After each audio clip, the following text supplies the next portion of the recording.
નમસ્કાર, હું છું પ્રિયા અને તમે જોઈ રહ્યા છો જનતા કી જાણકારી ન્યૂઝ। નજર કરીએ આજના સમાચાર। વઢિયાર પંથકનું ગૌરવ। જિજ્ઞાબેન શેઠને Sardar Vallabhbhai Patel national guard award.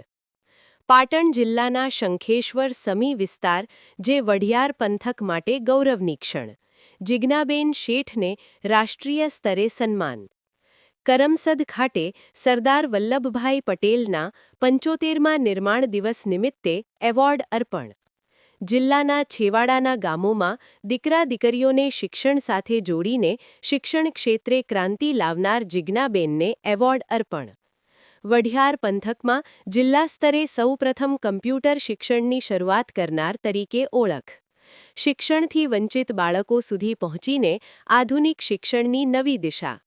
Janmangal સેવા ચેરિટેબલ ટ્રસ્ટ મારફતે અંતિમ માનવી સુધી સેવા પહોંચાડવાનો સંકલ્પ। શિક્ષણ, સામાજિક જાગૃતિ અને માનવ સેવામાં નોંધપાત્ર યોગદાન। સન્માન કાર્યક્રમમાં દેશ વિદેશના પ્રતિનિધિઓ હાજર। જિજ્ઞાબેનના કાર્યને ખુલ્લી પ્રશંસા। અગાઉ પણ અનેક રાષ્ટ્રીય અને આંતરરાષ્ટ્રીય એવોર્ડથી સન્માનિત થયા છે જિજ્ઞાબેન। આ રાષ્ટ્રીય સન્માનથી વઢિયાર પંથક અને સમગ્ર પાટણ જિલ્લાનું નામ ઉજળું થયું। Report by Anil Ramanuj, Radhanpur.